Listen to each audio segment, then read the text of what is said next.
औज़ुबिल्लाहिमिनश्शैतानिर्रजीम बिस्मिल्लाहिर्रहमानिर्रहीम अस्सलामु अलैकुम वरहमतुल्लाहि वबरकातुहू। डियर व्यूअर, मैं आपको वर्चुअल बिज़नेस टीम में खुशामदीद कहता हूँ। रिसेंटली बाइनेंस ने कुछ कॉइन्स को डीलिस्ट कर दिया, तो इसके ऊपर बात करते हैं कि क्यों बाइनेंस कॉइन्स को डीलिस्ट करता है, और वो कॉइन्स भी आपको बताना चाहता हूँ। आप देख ले उस कॉइन्स को।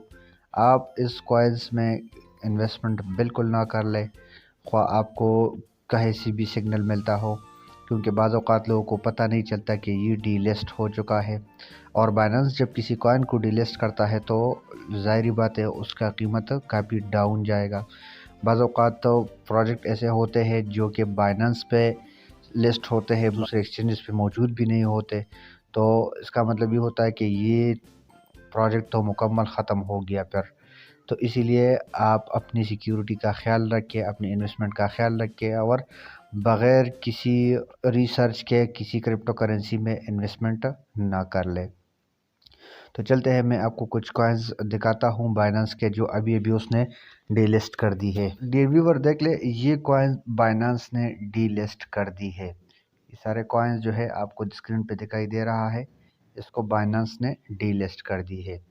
BCD है, CND, MTH, NCSH एंड कुछ दिनों बाद बाइनेंस से मुकम्मल तौर पर ख़त्म हो जाएंगे। अगर आपके पास हो और ये कॉइन दूसरे एक्सचेंज पे लिस्टेड हो तो आप बाइनेंस से विड्रा करेंगे, वो आपको टाइम देंगे कि आप इस वक्त तक इसको विड्रा कर ले, और उस एक्सचेंज में फिर आप इसको ट्रेड कर सकते हैं। बाइनेंस ऐसा एक्शन क्यों लेता है? बाइनेंस इस किस्म के कॉइन्स को डीलिस्ट क्यों करता है? डियर व्यूअर, आपने देखा होगा कि इन कॉइन्स का मैंने आपको कभी सिग्नल भी नहीं दिया होगा, क्योंकि इन कॉइन्स के पीछे कुछ ख़ास प्रोजेक्ट्स नहीं होते, इसके कोई ख़ास मिशन नहीं होता। दूसरी बात बड़ी ये है कि इन किस्म के कॉइन्स आते हैं और इसका कीमत हमेशा के लिए या तो डाउन जाता है, और या छोटा मोटा पंप लेते हैं और फिर हमेशा के लिए डाउन ही जाते हैं। तो ज़्यादातर तो इन किस्म कॉइन्स का मतलब होता है स्कैम करना, या उनके जो टीम होती है, उनके जो प्रोजेक्ट्स के मेंबर्स होते हैं, वो इतने एक्सपर्ट नहीं होते। ये जो डीलिस्टेड हुए कॉइन है, ये काफ़ी पहले से बाइनेंस पे आए थे। उस वक्त बाइनेंस हर चीज़ को लिस्ट कर रहा था। जब बाइनेंस 2017 में आ गया तो हर चीज़ लिस्ट कर रहा था, क्योंकि बाइनेंस का अपना भी कुछ ख़ास एक्सपीरियंस नहीं था।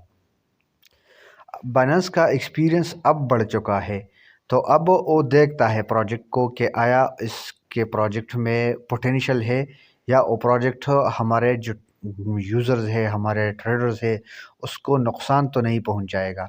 तो अगर किसी कॉइन में इस किस्म का मसला हो तो बाइनेंस उसको डीलिस्ट कर देता है, और हमेशा के लिए अपने प्लेटफॉर्म पे वो बंद कर देता है।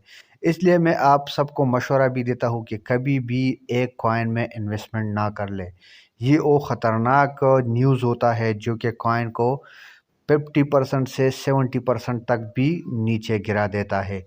तो ख़ास कर मैं उन कॉइन्स की बात करता हूँ जो आपको किसी ने कभी किसी एक्सपर्ट ने सजेस्ट ना की हो, तो आप कभी भी इसमें इन्वेस्टमेंट ना कर ले। बाज़ औक़ात लोग कहते हैं कि कॉइन को देख के इनकी सप्लाई कम है, इसका जो पोटेंशियल होगा तो काफ़ी अच्छा पंप करेगा और काफ़ी अच्छी अर्निंग देगी, लेकिन इन चीज़ों पे वो तवज्जो नहीं देता कि किसी भी वक्त वो रिमूव भी हो सकता है।